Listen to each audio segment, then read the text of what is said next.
Thoughts, Saunders, question mark? Saunders just came onto our chat and just said, what the hell was that twist, eh? Yeah. Not what the fuck was that twist? Oh, that plays right into your intro.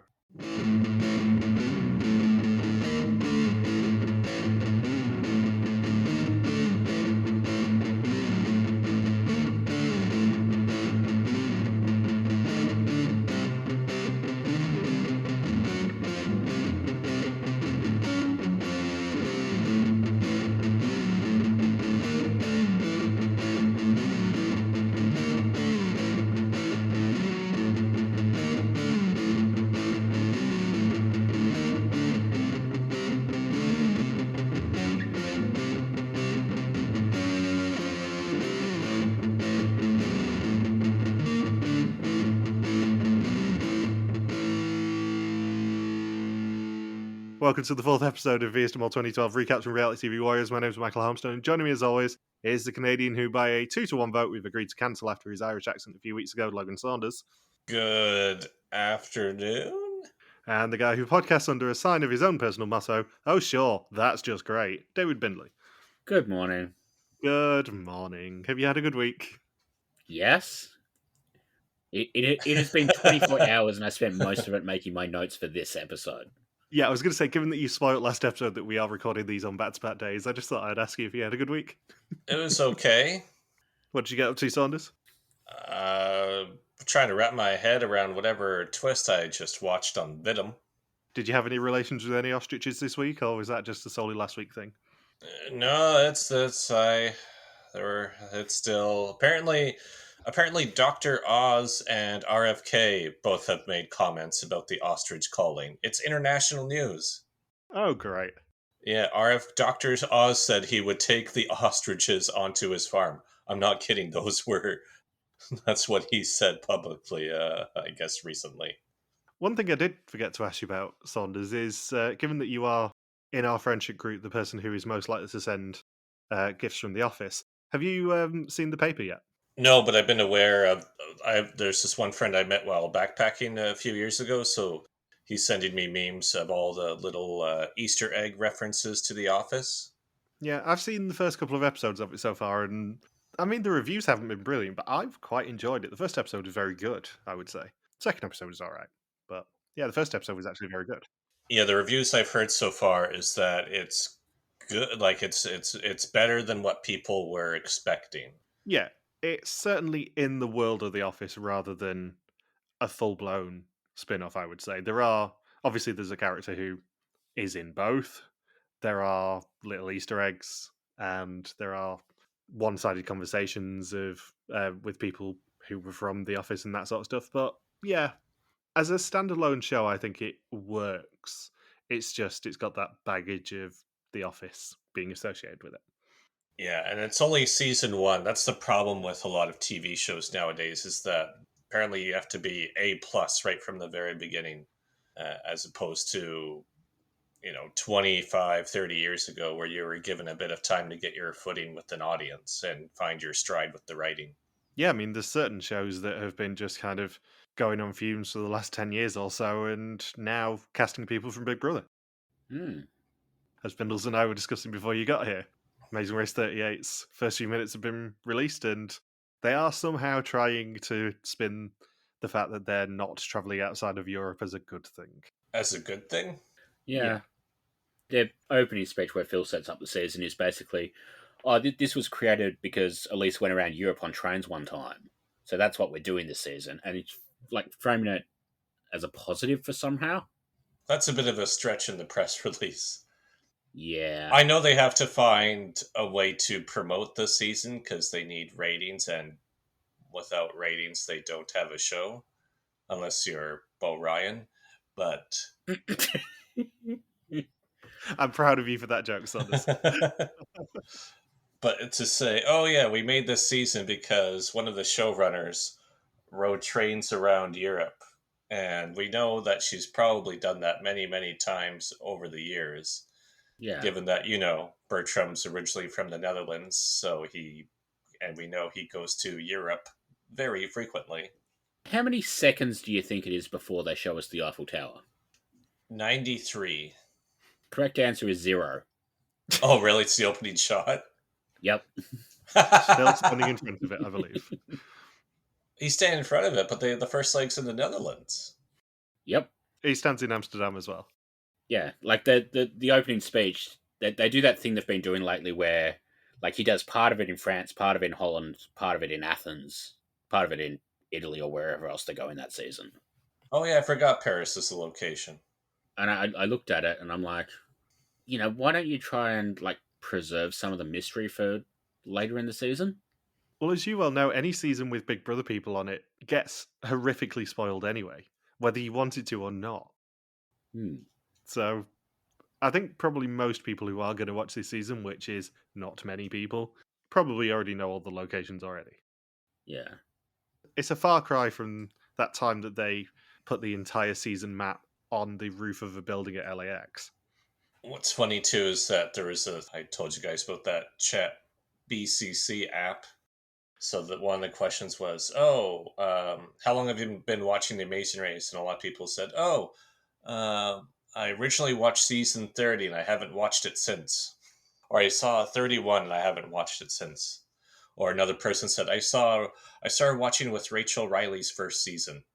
I mean, that's acceptable. That's almost first half of Tar now. Almost. I will forgive them for starting with season 20.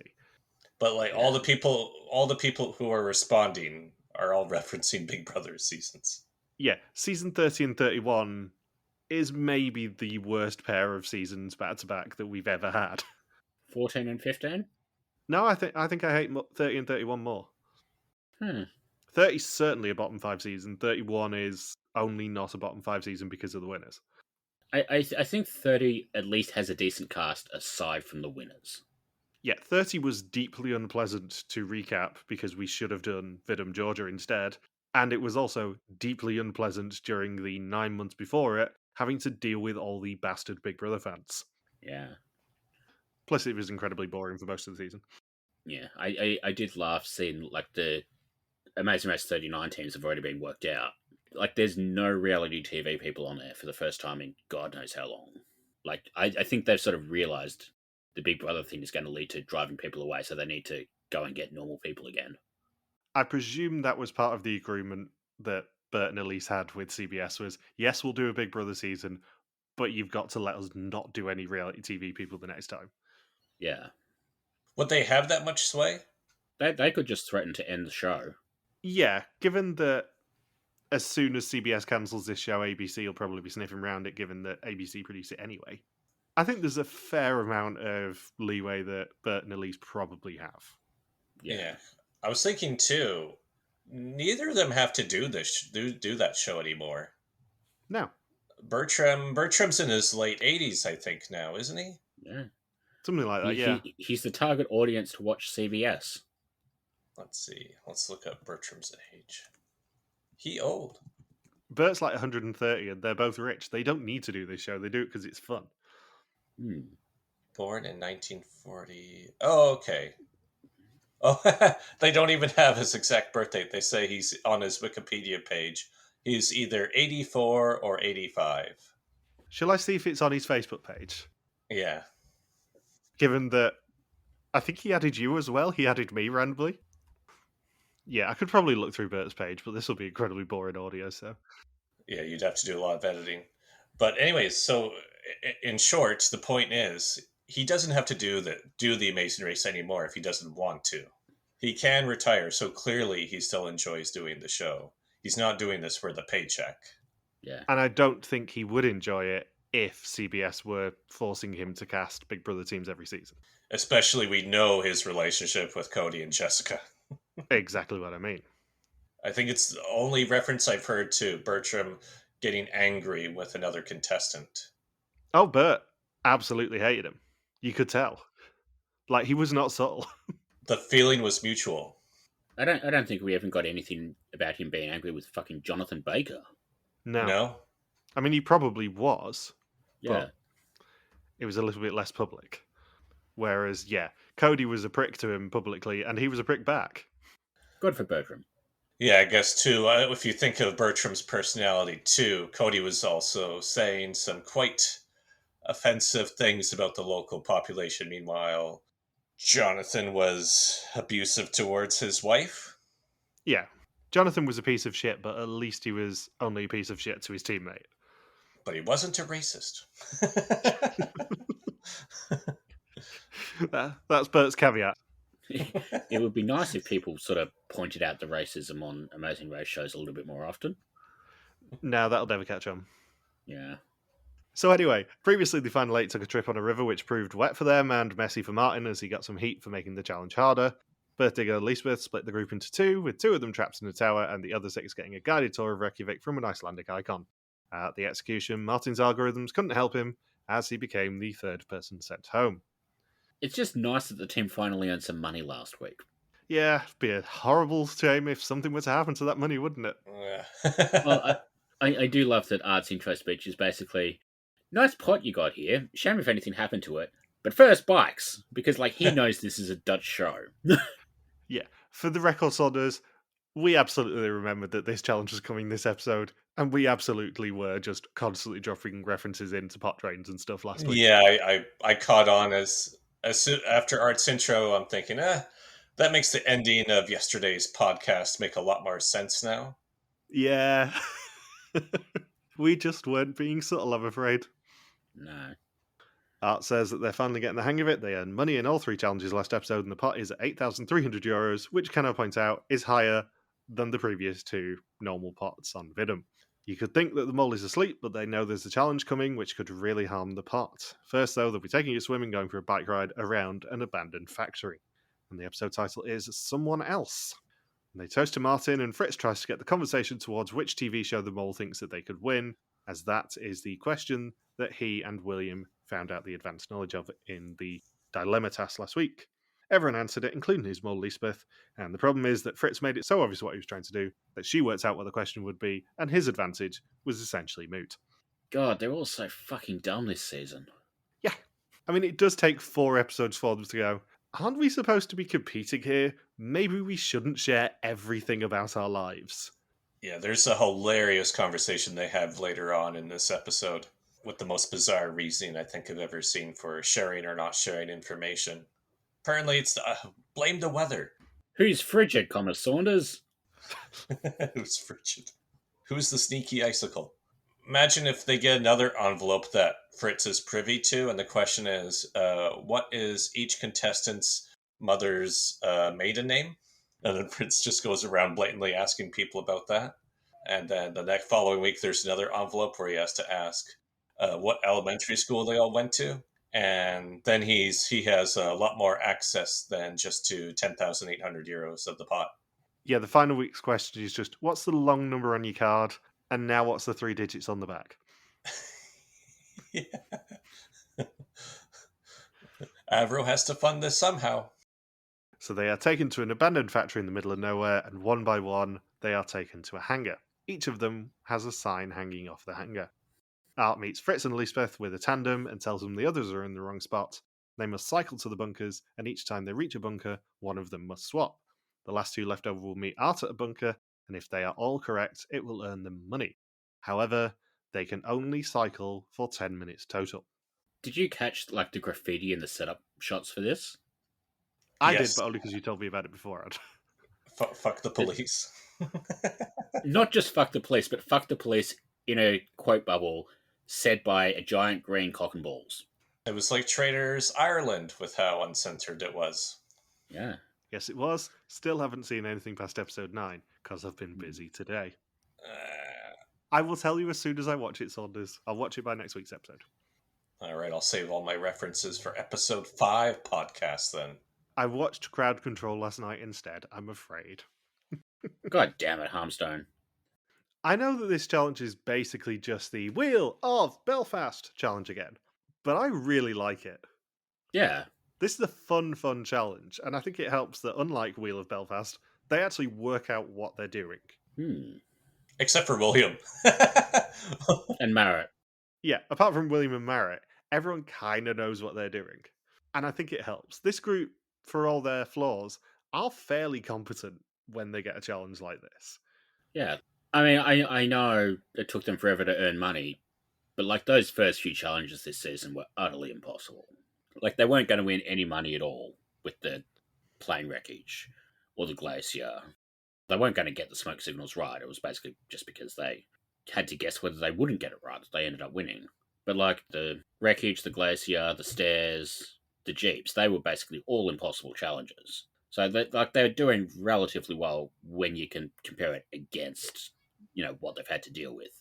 Yeah, and also all of those challenges were all or nothing challenge.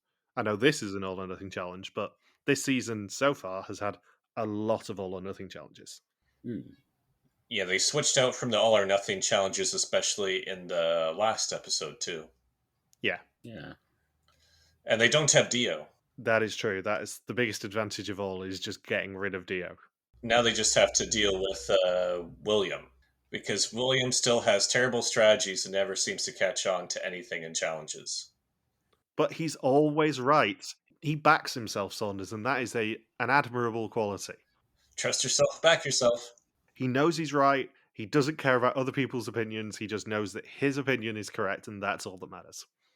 It's like that character from Family Guy. I don't play by nobody's rules, not even my own. He has zero self-awareness, but god damn it, he knows his opinions. And he will die a Washington Nationals fan. The only person in all of Europe who ever wears a Washington Nationals hat. So Marit is waiting under a sign saying palindrome, and they figure out that Lisbeth's surname is a palindrome, so she's the one who has to stay. Anna-Marie is waiting next to a sign saying I am, and Frits thinks that it refers to him as Bitch I Amsterdam. That's another Rachel Riley reference. We set ourselves up beautifully. And they also think maybe it could be William, given that, Will I am. I know that that's how you know this is 2011 when they filmed it, where they said, hey, Will I Am is so popular that maybe that's just what I Am references to. Marit and Anna-Marie find Art at a bunker with Gulpia, a role that Hardwick played, and look up, which refers to William's next role. And fun fact, Gulpia is also one of Logan's Mucky videos. I thought that's the first thing you were going to say. Nope. I considered making your intro and then thought there is a much more fun way to talk about you getting cancelled again. I like how who is it that finds Art at the finish way too early? Was it Hadwick and William? It was Marit and Anna-Marie. Yes, that's right. I'm in my notes. Yeah, Marit and Anne-Marie just find Art, who is just very casually standing there, as if to say, like, "Hey guys, have you guys clued in? You're at the finish line, and you aren't supposed to be here yet. Or do I have to tell you that?" I'm just looking it up. Apparently, Frits actually did come up with the I Amsterdam slogan. Ah, that makes sense. It's on his Dutch Wikipedia page. Hufnagel's most important achievement as alderman was the introduction of the new city marketing strategy under the motto I Amsterdam. Although the population of Amsterdam was not initially very enthusiastic about the campaign, wonder why, it is now considered a success. Yeah, such a success that the mayor of Amsterdam then got rid of all the signs and just moved one to Schiphol. Schiphol is now the only place where one exists, because people were bitching about them being in Vondelpark, or near the museum, just outside of Vondelpark to be precise. Because Saunders and I went there when it was still there. Yep. It's one of my first travel pictures. It was indeed. Marit says she doesn't trust Anna-Marie, so does the exact opposite of what Anna-Marie suggests. However, unfortunately, that means they keep finding all of the empty bunkers. William's waiting with a sign saying, "Oh, sure, that's just great," which refers to Anna-Marie's co-star, apparently.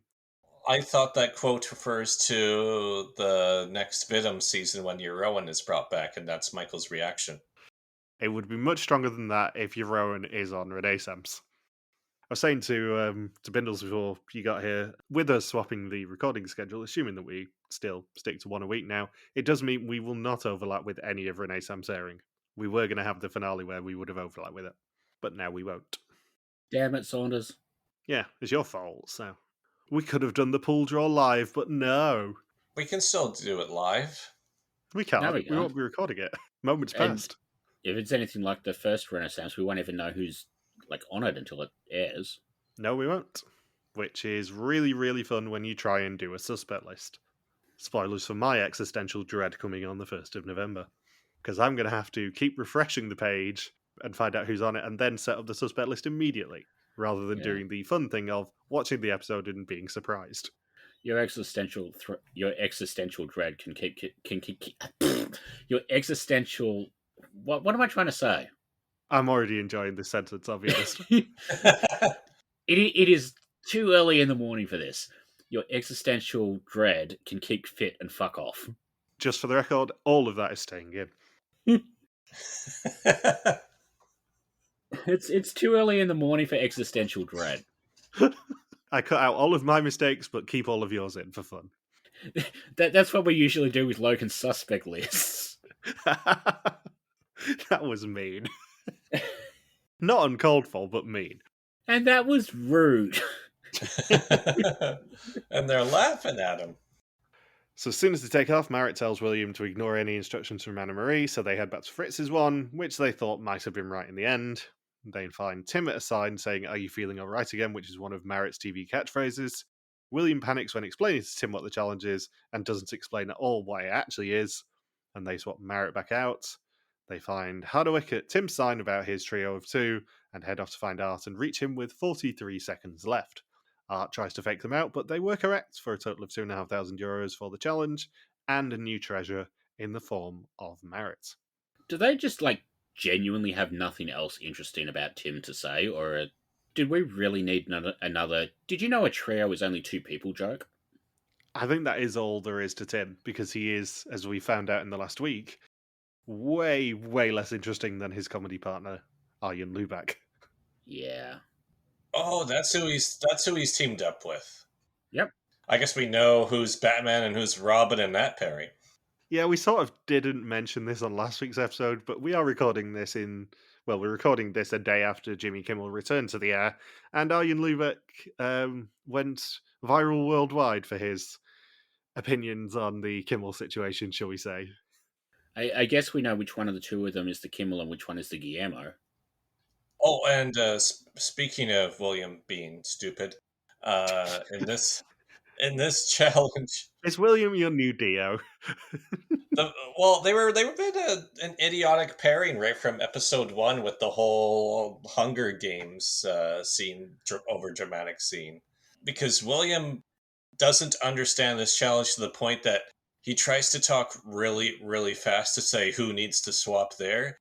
And Frits interrupts him multiple times and says, "William, it doesn't matter how fast or how slow we get through this conversation.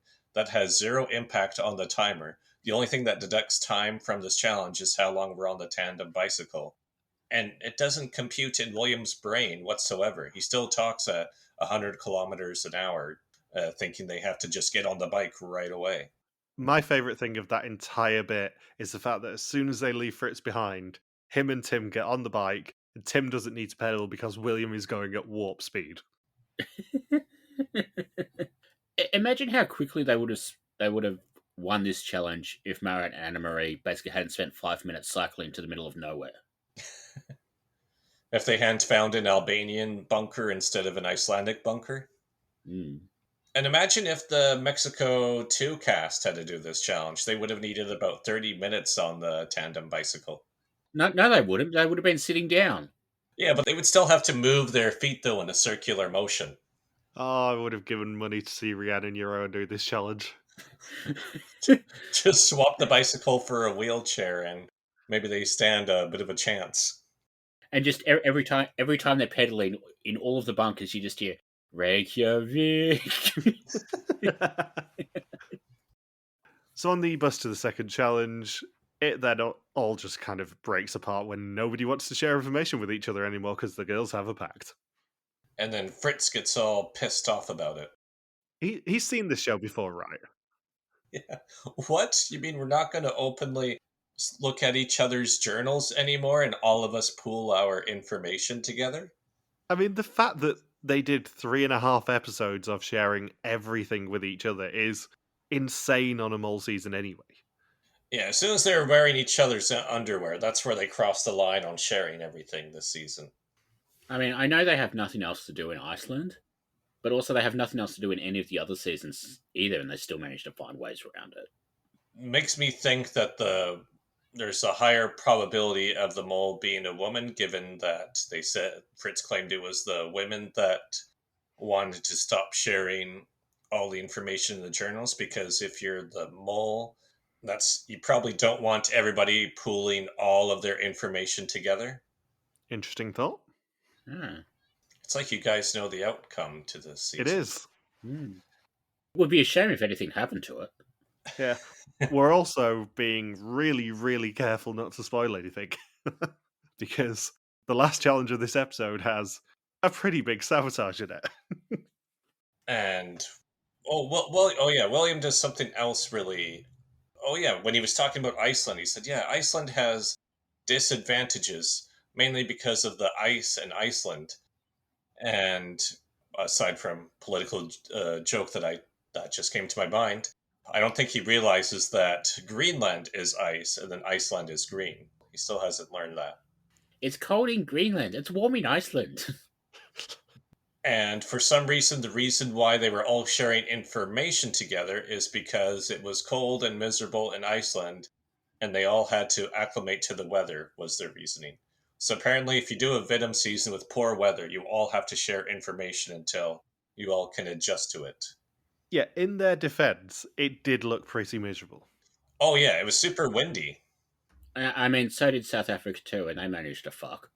Yeah, at least South Africa 2 had decent weather-ish. It certainly wasn't nearly as horrid as the wind looks in Iceland. Yeah, was it Iceland, Canada, and Northern Scotland Ireland. seasons have the worst weather? Yeah, Northern Ireland. Yeah, Northern Ireland was pretty bleak for like half of the season. They could have just been because it's Northern Ireland. Love you, Alex. So Art meets them at the edge of the European continent where the tectonic plate meets the American one. He's looking for 6 people who want to put something on to stave off the cold, and Marit is the one that is left over. The other 6 will be snorkeling in pairs through the tectonic plate divide, looking for 7 pitches, and must remember the order. They have 15 minutes to complete their swim, as there is a high risk of hypothermia. Masonry's 34 pretty much copied this challenge, and also this challenge, what was it? The Australia Bali season had a challenge very similar to this too, or was it El Salvador, Nicaragua? El Salvador, Nicaragua didn't have any snorkeling, I don't think, because it was far too rainy. No, I mean in terms of like memorize the pictures that appear in a specific order. Oh, yeah. Of like family members. I thought they did that in Australia Bali season. I think that was Argentina. Yeah, I was going to say, I don't think we've covered a challenge like this before.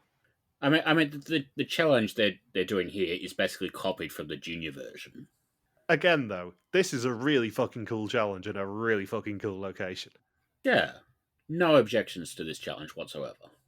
No. The problem is we rewatch this episode knowing what happens at the end of this episode and the fact that everything we've talked about so far is essentially pointless.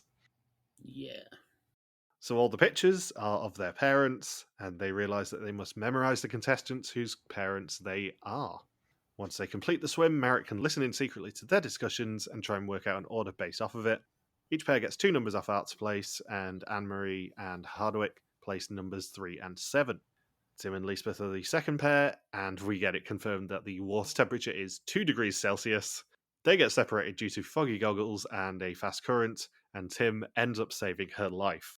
It was a very heroic deed. I know it's rude to make jokes about people who aren't even contestants on this show, but God, Fritz's mother looks miserable.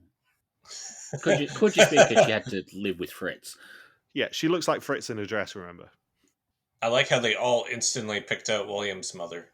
Yeah, because she looked like William in a wig. She looked more like William than the actual photo of William they used at the end. Yeah, I wanted to just let you talk about those pictures at the end. So I went and got a decent quality version of the board at the end to try and work out which order they were in, and you get the 5 of them, the first 5, and because they've done it in like that weird sort of like washed out sort of grayscale outliney thing, like the Take On Me video. Like the photos look nothing like any of the people. So like I sent Michael a note. Yes, the famous Vias de Mall cast, 1980s Eureka Johnson, Sam Campbell, Martina Navratilova with anaphylaxis, Angela Grotehausen in a wig, and Bertram Van Munster, but even older. Bert's getting a lot of mentions this episode. I wish Taeke was on the season doing this challenge, because it would have just been a photo of Captain Caveman underwater. Also, there is no way that Taeke would have been able to swim and breathe at the same time. I keep swallowing water, guys. He could barely walk and breathe at the same time. There's no way that he could also swim and breathe. How do people chew gum and walk at the same time? It takes me forever to get anywhere. I had forgotten how much I love taking the piss out of Taeke. I think you mean Taeke ma. Taeke. Oh god, imagine Taeke in the final challenge. Exactly, this is what I mean. Like, we were robbed of more Taeke. All right, Taeke, it's up to you to put an end to the Cold War. Why don't they just put on a jacket? I would have just loved it if every single negotiation that involved Taeke was just the other person on the other side of the table going, green is good, red is bad. Green, good, red, bad.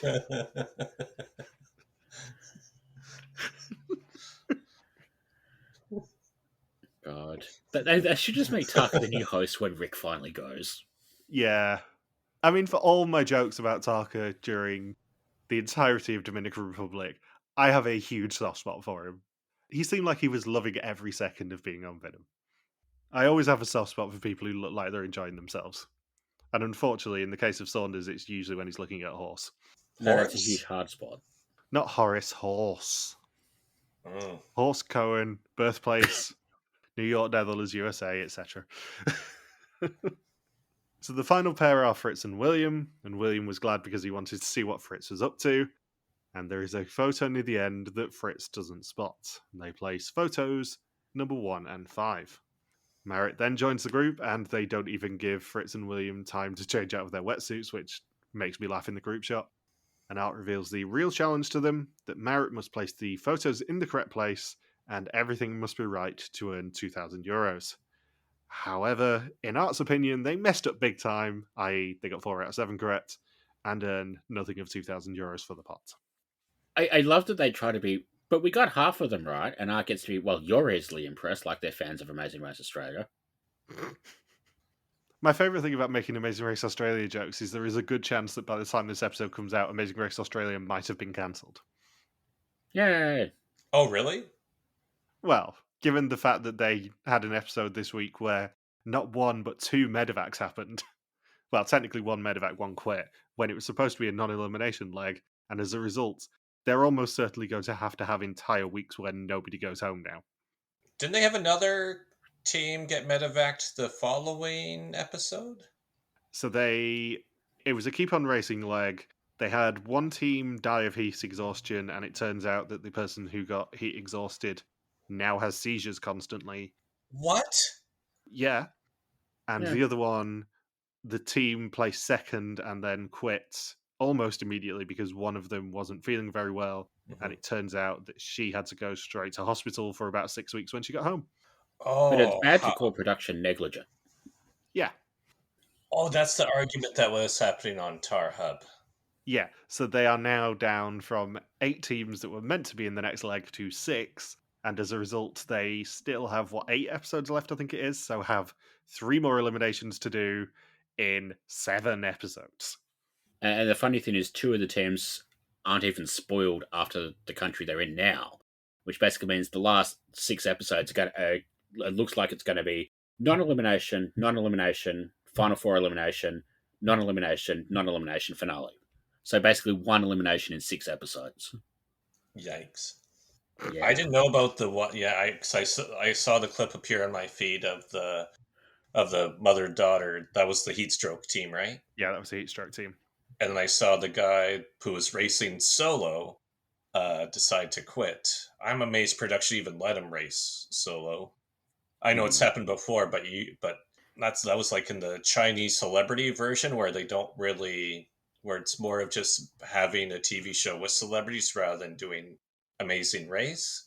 I mean, I realize it's hard to tell from the quality of the casting, but allegedly this is a celebrity version as well. Yeah, and also the thing with the Chinese celebrity one is the reason that that person was racing solo is because the other one couldn't get a visa in time. Yeah. Which also happened in Australia, where one person got kicked off a flight and they temporarily made someone race solo. But this was different, that somebody got medically evacuated and let the other person race solo. And they gave him the opportunity if he wanted to keep racing solo or not.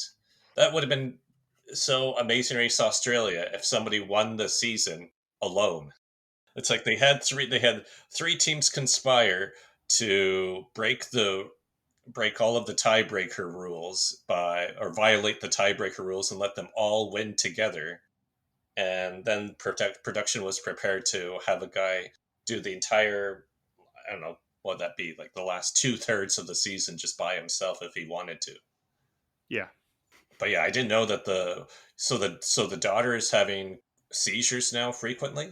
Yeah, the daughter's had 5-6 seasons since she got home, and they finished filming this in April. Oh God, so that's. Do you think there's a non-zero chance of a lawsuit happening there? You'd hope so. I know they signed a stack of waivers, but it sounds like a lot of negligence there. And then what was the thing with the other? The other person was hospitalized for a lengthy period of time. Yeah, about 6 weeks apparently. Yeah, but that was basically just she had COVID. Yeah. Had COVID, and then because she was, overdoing it on the race, made things worse.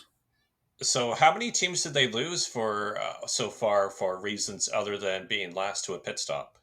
3? 3, maybe 4, because I think one of them quit a task or something. Yes, that does sound right. I think two teams got eliminated over quitting tasks so far. Because I thought I saw one 10-minute penalty and one 20-minute penalty. Yeah, Ed and Tiff originally arrived 11th but received a 20-minute penalty because he quit the detour. Then there was the off-camera breach of the show's code of conduct by Dan Middleton, so they got disqualified.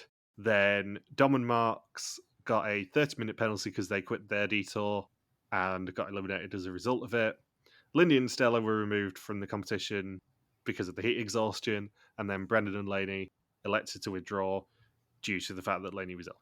Yeah, so basically 5 out of 7 so far have been they didn't come last, and one of the other 2 was also injured when they got to the pit stop. So yeah, she had a leg injury, I believe. Yeah, so even if that wasn't an elimination, she probably would have been forced to quit the next episode anyway. If I was the network, after hearing all this, I would not be renewing it for another season. But this is 10 and they don't have anything else to do. Yeah. Anyway, back to Vidham. Marek fucks up, essentially. Yeah, I have to note, Marek thinks the boys fucked up on purpose to make her look bad. She's doing a decent job of that on her own, though. And I was wrong about the discussion about sharing information because that is actually after this challenge. It wasn't after the first one. The first one was just Iceland's cold and miserable. The second one was, yeah, it's cold and miserable, and also we're not going to share anything with each other anymore. What would have been if Merritt had just done a 180-degree turn, she would have seen Lisbeth and Anna Marie very visibly cringe at her switching out some of the answers. That would have been a pretty big giveaway. I presume the other 6 were told not to give away anything. But they really could not help themselves here. Oh no, I'm just passing I'm just passing a kidney stone, don't mind me. So the next morning, Art meets them at the docks of Reykjavik and asks how much money they have in the pot at the moment. And they say 10,800 euros. He says basically, be ashamed if something were to happen to it. Oh, and also, test and execution, have fun. It's time for the test and execution. 20 questions about the identity and actions of the mole. Whoever knows least goes home except for the mole, who can never go home. And at least one person still get a yoker because Frits didn't play his last time. William's suspicions have stayed the same, apart from Frits and Anna Marie, who have swapped. Anna Marie has been more fanatic, but Frits is just a strange human being. Tim says he hasn't had time to study yet, so he doesn't know how to answer half the questions and guesses them as a result. Hardwick says that it's dangerous to go all in, but she's got strong suspicions now. Either that or she's being very misled. It's dangerous to go all in. Here, take this. Legend of Zelda. Lisbeth says the mole rode the tandem once. She thought she knew everyone well, but having been around Frits a lot, he didn't do anything suspicious, so she doesn't suspect him anymore. Fritz's moles haven't changed, and that's why he hasn't played his yoker yet. Either he's out of the game and his yoker's useless, or he stays and it gets more useful. Anna-Marie put a lot on Tim, but realised that she was too focused, so went on Lisbeth too. She says that Lisbeth is a candidate acting like a mole, and Tim is a mole acting like a candidate. And Marit says that it might be tunnel vision, but she thinks she's on the right track. Art then tells them that there are only 6 candidates left and 1 mole. They're in Reykjavik's harbour, where whale hunters operate, and where mole hunters do for the day. Hardwick, Tim, Anna-Marie, Frits, and Lisbeth all get green screens, leaving just William and Marit in danger. He then ratchets up the tension by telling them that in 1986, tough negotiations happened in Reykjavik between the leaders of America and Russia at the time. If Reagan and Gorbachev managed to succeed and come to an agreement to end the Cold War, surely they can too. And as a result, the other 5 will determine William and Marit's fate at the same location where the Cold War ended 25 years ago, the Hofdi House. Were all of the parents' photos from 1986? Well, Fritz's mum wasn't. I suspect that was probably during the war, which would explain why she looks so miserable. Yeah, Frits was like late 40s, I think, when he filmed this season, maybe slightly older than that. So in pairs, they will discuss whether or not to stop the execution unanimously. If they succeed, they will earn €3,000. If they vote unanimously to continue the execution, they'll lose 3,000. If they vote non-unanimously to continue the execution, they'll earn and lose nothing, apart from one of William and Marit's. But if they vote non-unanimously to cancel the execution, the pot will be drained, and everything they've done in Iceland will have been for nothing. It's just so nice of Gorbachev to send them Pizza Hut while they negotiate. It is the official sponsor of the Cold War. Yeah. Well, McDonald's wasn't an option. Apparently that burger is still there. Yeah, I just saw that. I saw it was either on Instagram or Reddit where they were showing a picture of it. Did you go to the Hofdi House by any chance, Saunders? No, I did not. It seems like the sort of place you would have ended up going to.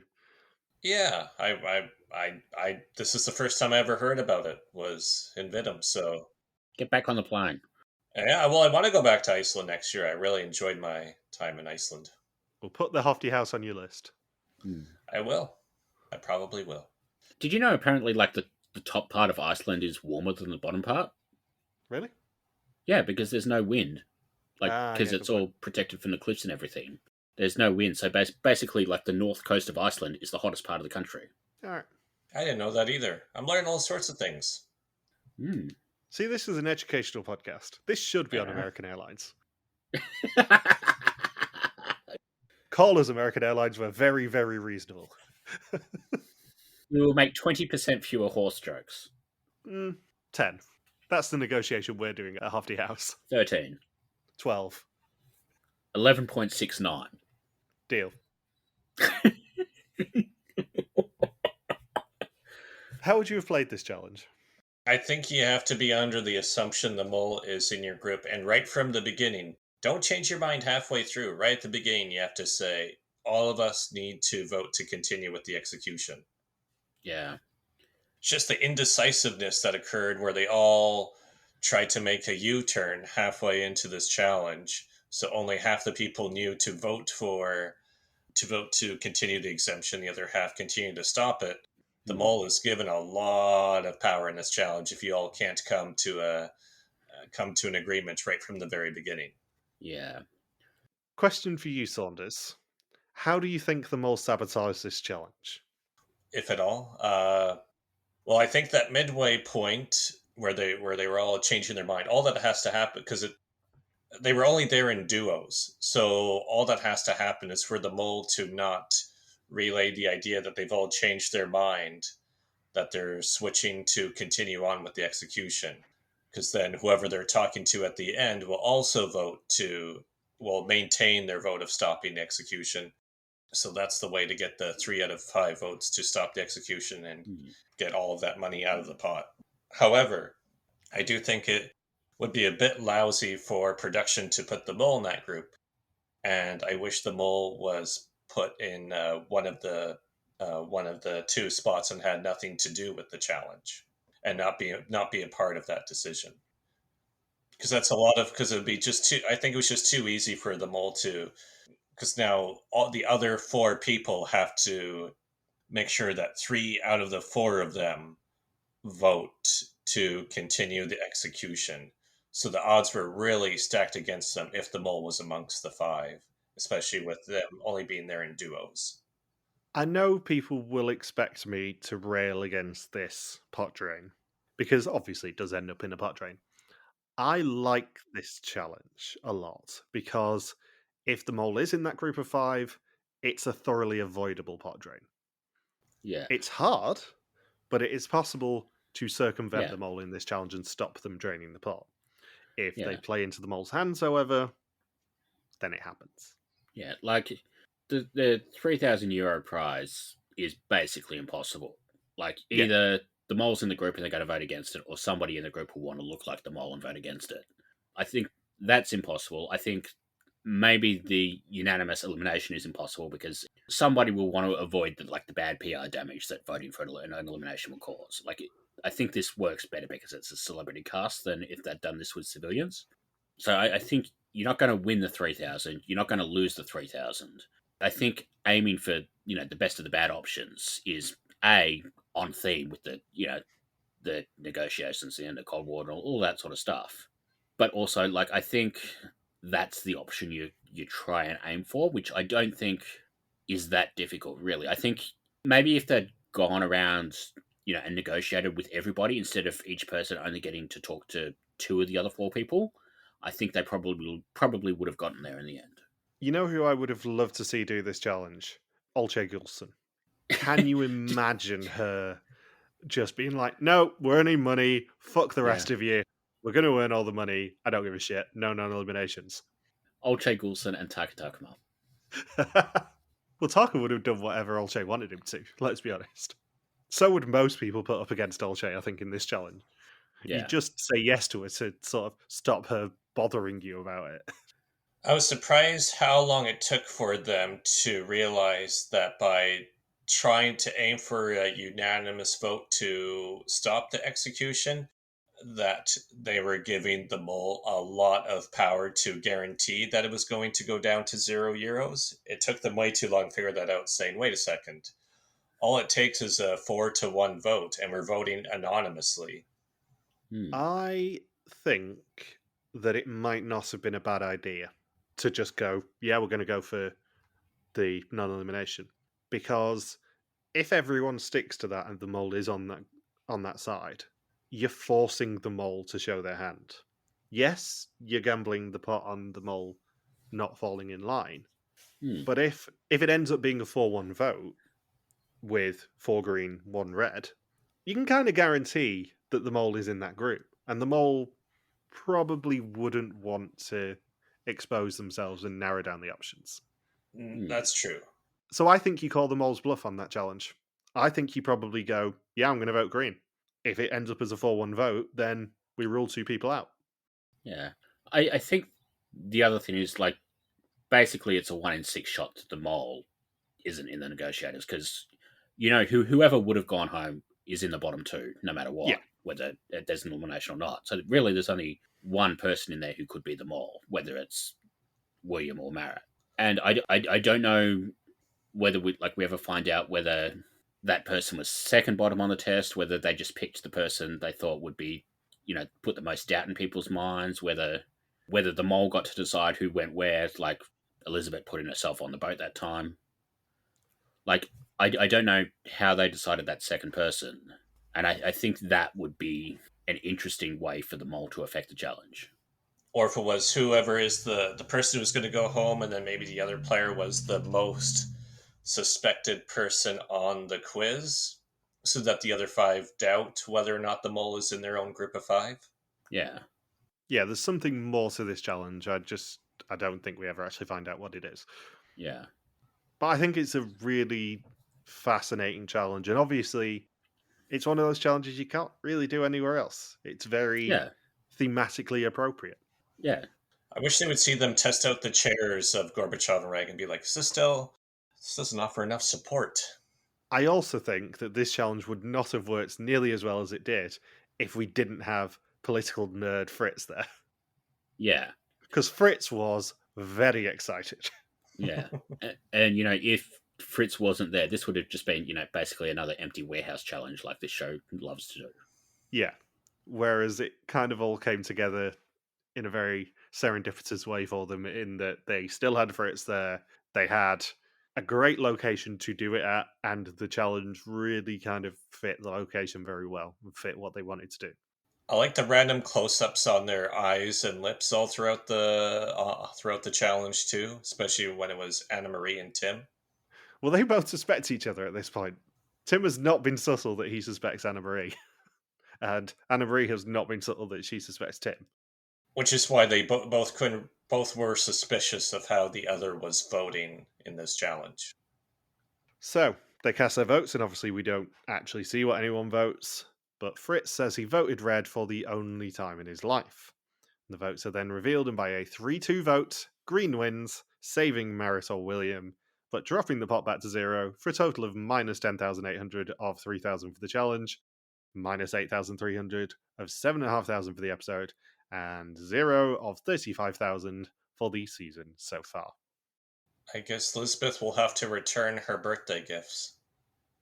And Frits says he thought that they had misled them all, but he was wrong, and now they have to rebuild from 0.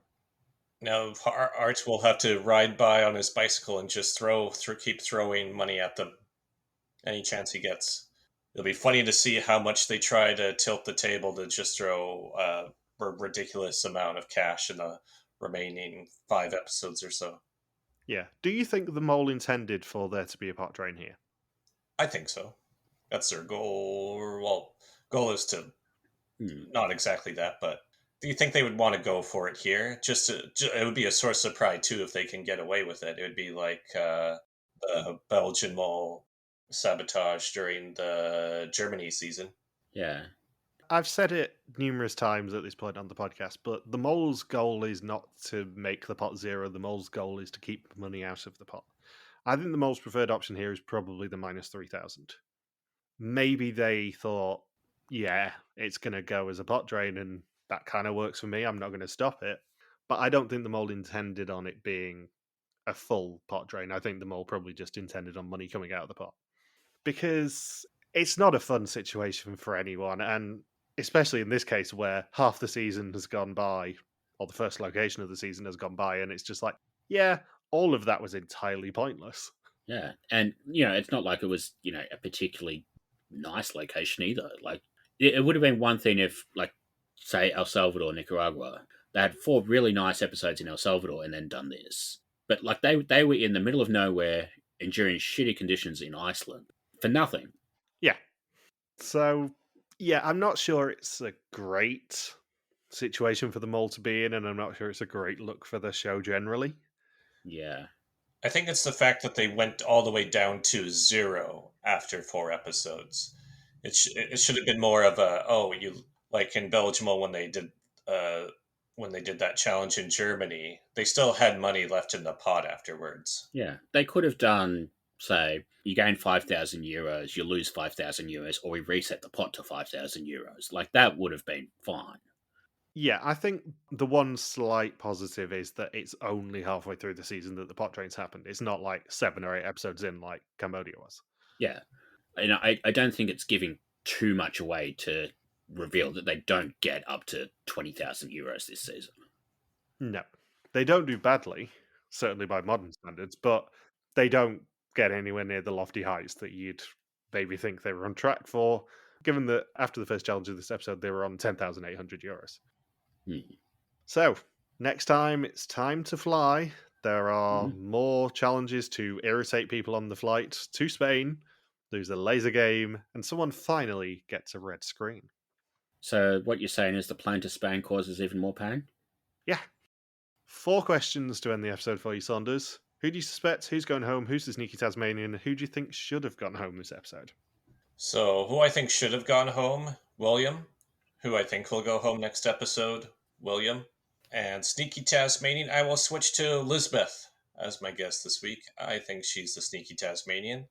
Are you still continuing your quest to name everyone as the sneaky Tasmanian so you get it right in the end, or?